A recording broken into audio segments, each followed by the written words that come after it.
আসসালামু আলাইকুম everyone, Tech Slider YouTube channel আপনাকে স্বাগতম। সম্পূর্ণ ভিডিও জুড়ে আমি আকরাম যেমন থাকবো আপনাদের সাথে। বন্ধুরা, স্মার্টফোন ইউজ করে কিন্তু হোয়াটসঅ্যাপ ইউজ করে না এমন লোক খুঁজে পাওয়া কঠিন।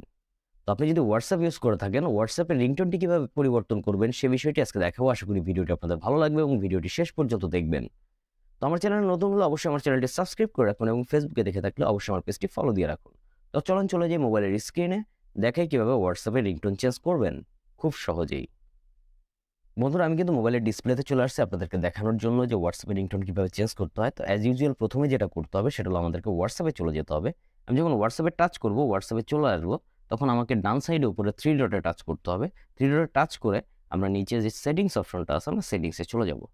সেটিংসে যখন আমরা চলে আসবো তখন আমাদেরকে এখানে এরকম একটা অপশন আসবে।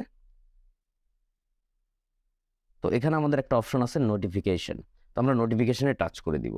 তো নোটিফিকেশনে যখন আমরা টাচ করব, দেখেন নিচের দিকে আসলে দেখেন এখানে প্রত্যেকটা নোটিফিকেশন চেঞ্জ করার অপশন আছে। আপনি মেসেজ দেখেন অথবা গ্রুপসের যে নোটিফিকেশনগুলো সেগুলো আপনি চেঞ্জ করতে পারবেন। তো আমি একটা দেখিয়ে দিই, বাকিগুলো আপনি অবশ্যই পারবেন। তো লাস্টের যে রিংটোন আছে, সবাই ভাবে যে কলসের রিংটোনটা আসলে বেশি গুরুত্বপূর্ণ আমাদের জন্য, যে কলস আসলে যেন অন্যরকম একটা রিংটোন বাজে। তো সেটার জন্য আমি কলসে চলে আসলাম। এখন কলসের রিংটোনে চলে আসলাম। এখন এখান থেকে আমি রিংটোনটাকে চুজ করব। আমি যখন কলসের নিচে যে রিংটোন অপশনটা আছে, রিংটোনে যখন টাচ করব, তখন এরকম একটা অপশন আসবে যে আপনি কোথা থেকে আপনার রিংটোনটা নিবেন, আপনি কোথায় রাখছেন সেটা আপনি খুঁজে বের করবেন। আমি ফাইল ম্যানেজারে গেলাম।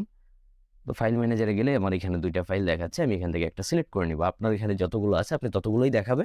যতগুলো অডিও ফাইল আছে ততগুলো দেখাবে, আপনি সেখান থেকে সিলেক্ট করে নিবেন। তো এখানে আমি প্রথমটা সিলেক্ট করে ওকে দিয়ে দিব।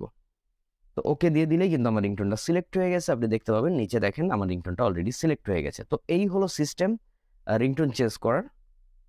তো এভাবে আপনি খুব সহজেই আপনার রিংটোনটি চেঞ্জ করে নিতে পারবেন। এবং ইমোর রিংটোন কিভাবে চেঞ্জ করতে হয় তার ভিডিও কিন্তু আমার চ্যানেলে দেওয়া আছে, আপনি সেটি দেখে নিতে পারেন যদি আপনার না জানা থাকে।